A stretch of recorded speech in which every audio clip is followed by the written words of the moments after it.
नमस्कार दोस्तों, मेरा नाम लोकेश है और मैं आज उपस्थित हुआ हूँ आपके सामने एक नया टॉपिक लेके जिसका नाम है रेशियो यानी कि अनुपात।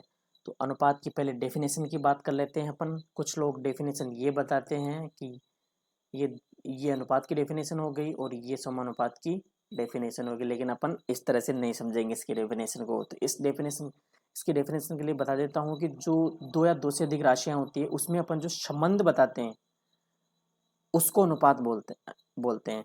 जैसे राशि a इक्वल टू हो गई 20, b इक्वल टू हो गई 40। इन दोनों में संबंध की बात करें अपन तो a/20 इक्वल टू नहीं a/b इक्वल टू 20/40। ये कट के आ जाएंगे अपने पास 1/2। तो ये तो हो गया इनका संबंध और अपन इसी को अनुपात में लिख सकते हैं। a/b is equal to 1/2। ये हो गया अपने पास अनुपात की डेफिनेशन। यानी कि अपन संबंध शो करेंगे उसको अनुपात बोलते हैं। ये दो राशियों में भी हो सकता है, तीन राशियों में भी हो सकता है, चार में, पाँच में, छः में, आप जितनी राशियों में चाहिए उनमें अनुपात हो सकता है। लेकिन अपन ज़्यादा से ज़्यादा पाँच या छः के अपने पास क्वेश्चन आते हैं। पटवार लेवल में तो कतई दो या तीन के संबंध के आएंगे, तो अपन बात करेंगे उन सब की। इसी के साथ अपन समानुपात की बात कर लेते हैं। समानुपात ये होता है कि दो अनुपातों की बराबरी को समानुपात कहते हैं। देखो, समानुपात की परिभाषा से ये ज़्यादा समझ में नहीं आएगा, ये समझ में आएगा इसके क्वेश्चन करने से।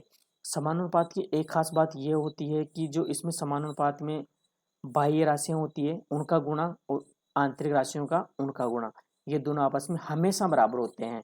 ये समानुपात की एक स्पेशल प्रॉपर्टी होती है जो हमें समानुपात के हर क्वेश्चन में काम आएगी। इसी के साथ अपन आगे बढ़ते हैं और बात करते हैं मध्यानुपात की। मध्यानुपात में ये होता है कि जो अपने पास, देखो, समानुपात से ही यूज करके अपन इसको ज्ञात करेंगे।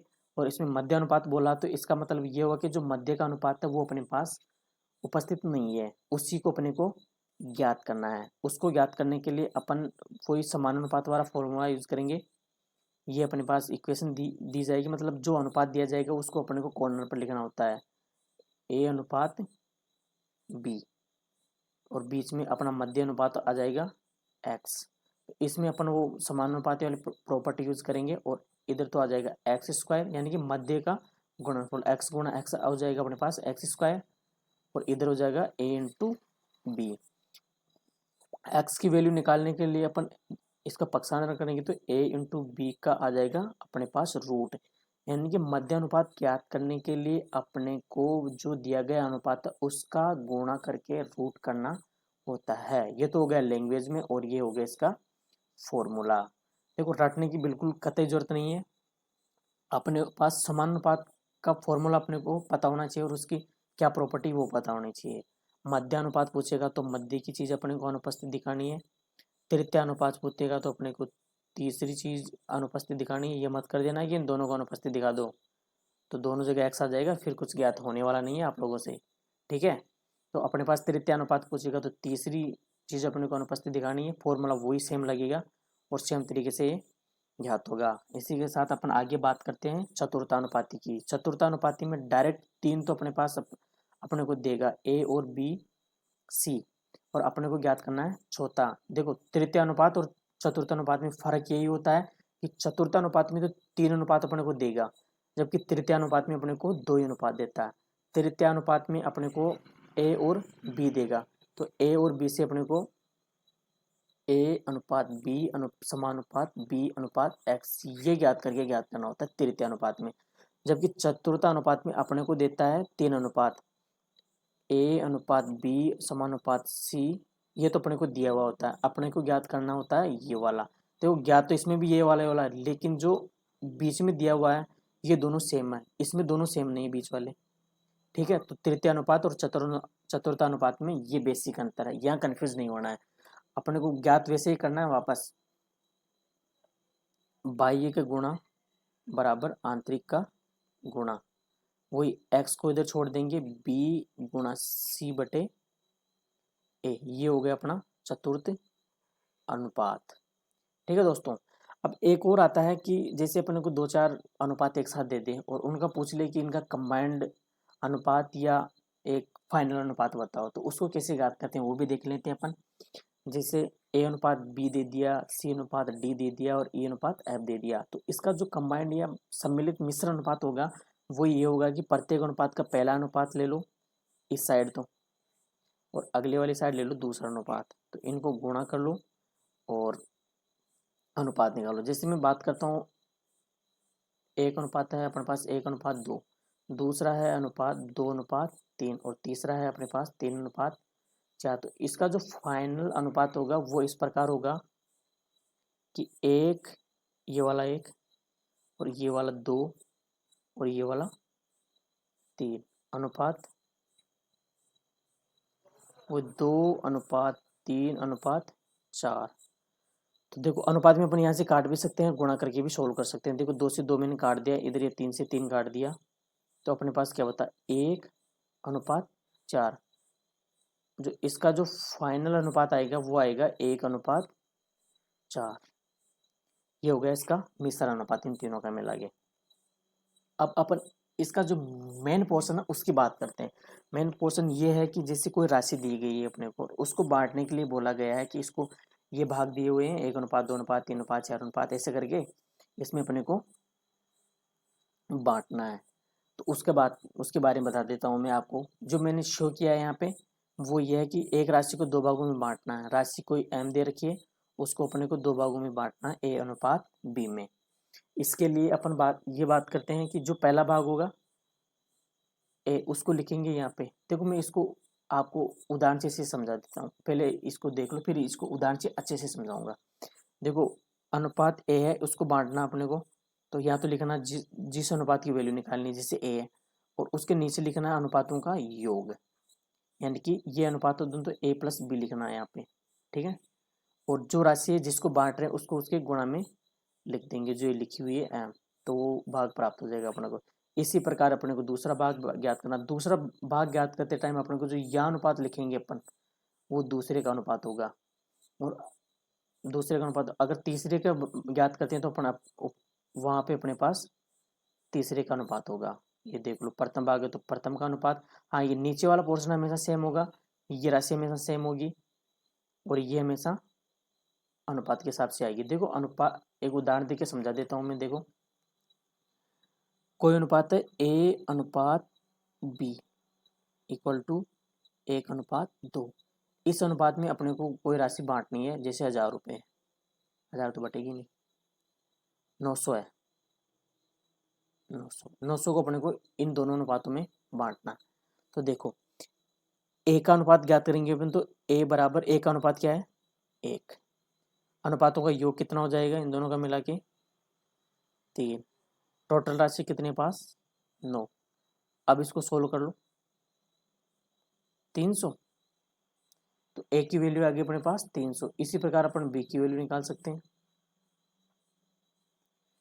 बी की वैल्यू के लिए बी बी का अनुपात क्या है 2, तो ये 2, अनुपातों का योग कितना 3, तो ये 3, और राशि कितनी पास 900, तो ये सिर्फ 3 बार, और 3 दूनी 6 = 600, यानी कि बी की वैल्यू आ गई अपने पास 6। इसी प्रकार अपन अनुपात, ये तो मैंने दो अनुपात का बताया, तो इस प्रकार 3 का भी आ सकता है, 4 भी आ सकता है, 6 का भी आ सकता है, तो अपन उस अनुपात में आराम से इनको डिवाइड कर देंगे। अब इसके साथ एक चीज़ और आती है, वो सिर्फ क्वेश्चन एग्जाम में नहीं आएंगे, लेकिन फिर भी बता देता हूँ, ये डायरेक्ट पूछ लेता है। जैसे कोई फॉर्मूला है ये x = ky, अब इसमें अपने को बताना है कि जैसे इसने कह दिया कि x की वैल्यू को अपन बढ़ा रहे हैं, तो y की वैल्यू पर क्या फर्क पड़ेगा। अगर इक्वल में बराबर की साइड है तो अपन बोल देंगे कि इसके समानुपात है। इसका मतलब समानुपात का मतलब ये हुआ कि x की वैल्यू अगर बढ़ रही है तो y की वैल्यू भी क्या होगी बढ़ेगी, और अगर x की वैल्यू घट रही है तो y की वैल्यू भी क्या होगी घटेगी। इसका ये होता है समानुपाती। और विलोमानुपाती बता देता हूँ मैं आपको। विलोमानुपाती का मतलब होता है जैसे ये इसकी विलोम है, एक्स वाई की विलोम है इसमें, तो अगर x की वैल्यू बढ़ेगी तो y की वैल्यू क्या होगी अपने पास घटेगी। अगर x की वैल्यू घट रही है तो y की वैल्यू बढ़ेगी। ये विलोमानुपात हो गया। देखो विलोमानुपात भाई बहनों में भी होता है कि ये काम करेगी तो मैं ये काम करूँगा, ये करेगी तो ये मैं नहीं करूँगा। इसी प्रकार ये विलोमानुपात होता है। तो विलोमानुपात की ये तो कोई ज़्यादा वो नहीं है, संबंध दिखा रखे हैं बस। इसी के साथ अपन क्वेश्चन की बात करते हैं। देखो पहला क्वेश्चन अपना आया है समानुपात का, तो अपन बात कर लेते हैं। समानुपात का फॉर्मूला लगाएंगे अपन पहले। तो इसमें देखो 22, पहले तो आंतरिक संख्याओं का गुणा लिख दो, कै गुणा 5 इक्वल टू हो जाएगा अपने पास 8 इंटू 0.75।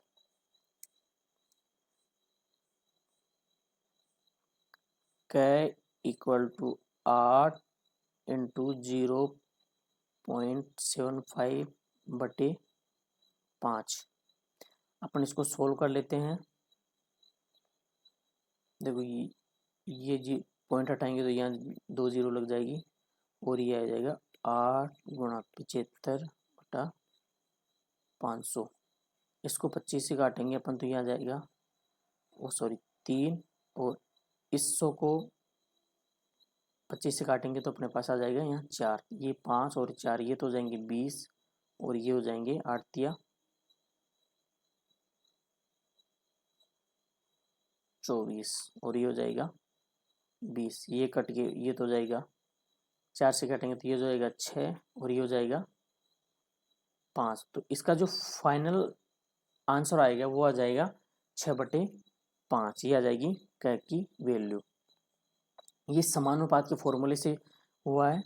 अगले क्वेश्चन की तरफ बढ़ते हैं। अब इसने पूछा है चतुर्थानुपाती, तो चतुर्थानुपाती में क्या है, कंफ्यूज नहीं होना है, निकालना तो अपने को लास्ट की वैल्यू है, लेकिन उसमें 3 अनुपात दिया हुआ होगा, तब अपन इसको चतुर्थानुपाती निकालेंगे। यानी कि इसमें 3 अनुपात दे रखा है अपने पास, 5, 9 और 12। अपने को चौथा ज्ञात करना है, ठीक है। तो अपन इसको लिख लेंगे 5:9 समानुपात 12:x। इसको सोल्व करने के लिए वही फॉर्मूला, बाह्यों का गुणा इक्वल टू आंतरिक का गुणा। कोई x बराबर 9 गुणा 12/5। ठीक है, तो ये सोल्व होकर अपने पास आ जाएगा 108 बटे अब ओ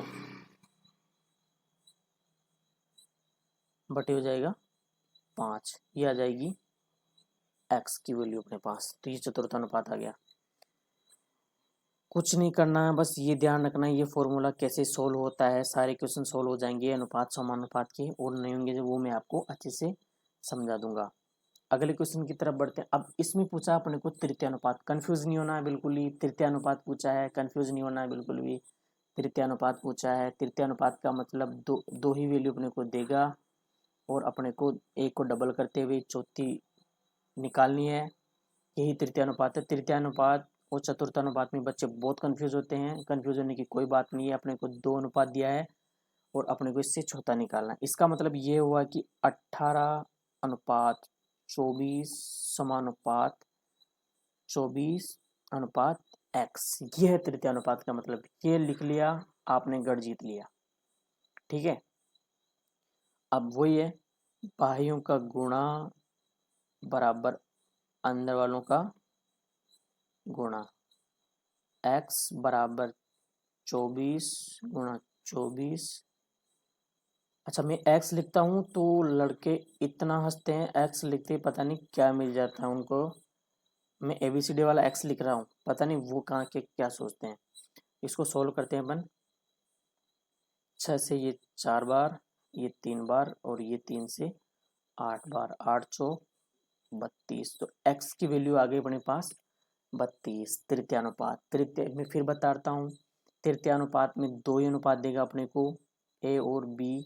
इसी से अपने को चौथा अनुपात निकालना, और तृतीय और चतुर्थ अनुपात में अपने को a b और c देगा, इसे अपने को चौथा निकालना। कंफ्यूज बिल्कुल ही नहीं होना है।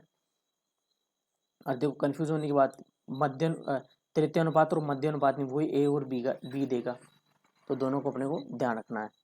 इसी के साथ अपन आगे बढ़ते हैं। वो मध्य अनुपात आ गया, कंफ्यूज नहीं होना। तृतीय अनुपात और मध्य अनुपात फिर वापस मैच कर रहे हैं। मैं फिर बता रहा हूँ, मध्य अनुपात और तृतीय अनुपात फिर वापस मैच कर रहे हैं। वो इसमें दो चीज़ें दे रखी है और उसमें तृतीय अनुपात में वही दो अनुपात देंगे अपने को, ठीक है। मध्य अनुपात का क्या होगा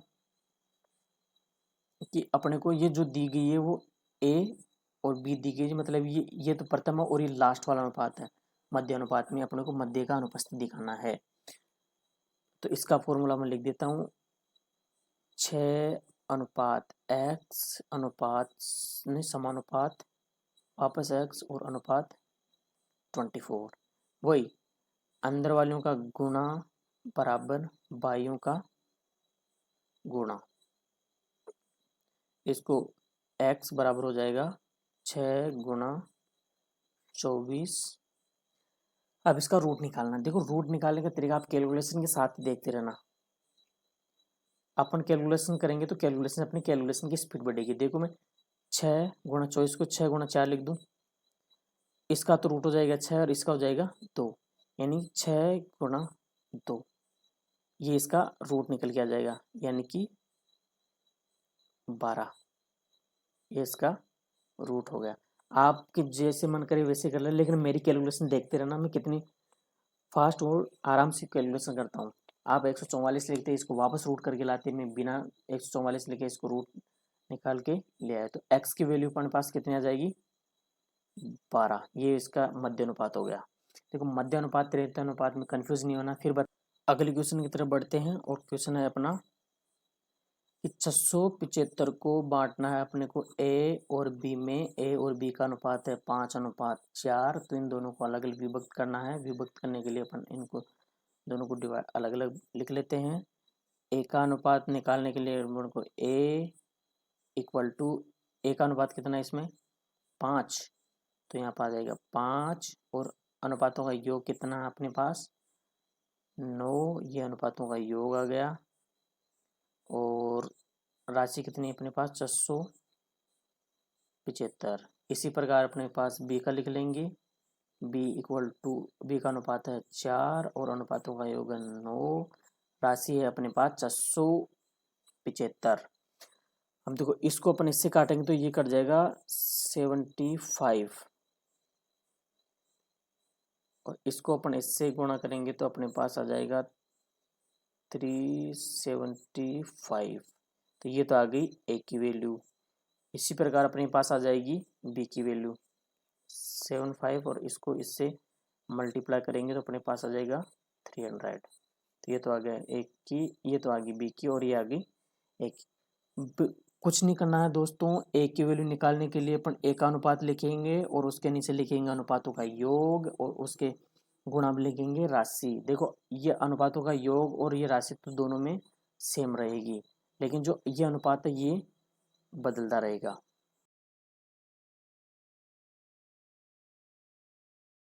और अपना नेक्स्ट क्वेश्चन है, इसको भी अनुपात सेटिस्फाई किया है इन्होंने। ए अनुपात बी दिया हुआ अपने पास 3:2, बी सी अनुपात दिया हुआ अपने पास 5:7, सी डी वाला अनुपात दिया अपने को 4:3। फिर इसमें पूछा है ए अनुपात बी अनुपात सी अनुपात डी। इसमें भी कोई टेंशन नहीं है दोस्तों, पहले अपन इन दो को ले लेते हैं और फिर जो इनसे आएगा उसको अपन इसके साथ कंपेयर करके सोल्व कर लेंगे। कतई टेंशन वाली बात नहीं है, कुछ याद नहीं करना, कुछ रट्टा नहीं लगाना, कोई ट्रिक नहीं है, बेसिक से बताऊंगा बिल्कुल। तो अपन बात करते हैं इन दोनों की। इन दोनों के लिए अपने को पहले वाले जो क्वेश्चन में किया था वही करेंगे अपन। ए अनुपात बी, बी अनुपात सी। ए अनुपात बी अपने पास कितना है 3:2, और बी अनुपात सी अपने पास 5:7। अब अपन इन दोनों को, ये जो बी है इन दोनों को बराबर करना है। बराबर करने के लिए देखो कोई छोटी संख्या से गुणाओं के बराबर हो रहे हैं तो ठीक है, नहीं तो इनको आपस में गुणा करके लिख लेते हैं। बहुत ईजी आपस में गुणा करके लिखना है। आपस में कैसे गुणा करते हैं वो बता देता हूँ। जैसे यहाँ 2 है तो अपन इसको 5 से गुणा करने के लिए पूरी इक्वेशन को 5 से गुणा करेंगे तो ये हो जाएगा 15:10। अब इसको बराबर करने के लिए अपन को इस 2 से गुणा कर देंगे इस पूरी इक्वेशन को, तो यहाँ हो जाएगा 10 अनुपात ये हो जाएगा 14। अब जो ये बी है वो बिल्कुल सेटिस्फाई हो गया है, तो अपने पास नया अनुपात निकल के आएगा 15:10:14। अगर इसमें कोई कटने की गुंजाइश हो तो आप काट पीट के छोटा कर सकते हैं। बाकी ये आ गया अपने पास A अनुपात B अनुपात C। अब देखो C तक का अनुपात आ गया, अपने को C और D का और मैच करना है। तो अपन A अनुपात B अनुपात C और C अनुपात D, इसमें वापस वही फॉर्मूला यूज करेंगे। देखो इनका जो अनुपात आया वो है 15 अनुपात 10 अनुपात 14 और ये अपने पास 4 अनुपात 3। देखो C और C को बराबर करना है, तो इसको तो अपन 2 से गुणा करेंगे। देखो बराबर करने के लिए किसी से भी संख्या से गुणा कर लो, आपको कोई फर्क नहीं पड़ता। इस पूरी इक्वेशन को तो अपन 2 से गुणा करेंगे और इसको अपन गुणा करेंगे 7 से। देखो 7 चौक 28 और 100 दूनी 28 हो जाएगा बराबर, तो सोल्व करो। तो यहाँ तो हो जाएगा 30 अनुपात यहाँ हो जाएगा 20, यहाँ हो जाएगा 28 और यहाँ हो जाएगा वापस 28 और यहाँ हो जाएगा 21। अब ये दोनों बराबर आ गए, तो इन दोनों को कॉमन लिखो और बाकी को सबको ऐसे कैसे छाप दो। तो 30 अनुपात 20 अनुपात 28 अनुपात 21। अब देखो इसमें कुछ कट रहा है तो काट दो, नहीं तो यही अनुपात अपना सही आ गया। अनुपात वो होगी छोटी से छोटी वैल्यू में चला जाएगा, उसको अपन अनुपात बोलेंगे। मतलब अनुपात निकलने के बाद वो किसी से कटना नहीं चाहिए, वो उसका अनुपात होता है। तो ये किसी से कट रहा है, 2 से नहीं कट रहा, 3 से भी नहीं कट रहा, 4 से नहीं कट रहा, कट तो रहे हैं लेकिन ये पूरे एक साथ नहीं कट रहे हैं। तो ये A अनुपात B अनुपात C अनुपात D आ गया अपने पास। तो इसी के साथ ये शो तो अपना खत्म होता है। अगले शो के लिए अपन अच्छे क्वेश्चन लाएंगे, तब तक गुड बाय। दोस्तों वीडियो अच्छा लगा हो तो हमारे चैनल को सब्सक्राइब करें और अन्य किसी भी जानकारी के लिए कमेंट बॉक्स में कमेंट करें और हमें बताएं, ताकि हम आगे भी अच्छे अच्छे वीडियो आपको उपलब्ध करवा सकें। Thank you.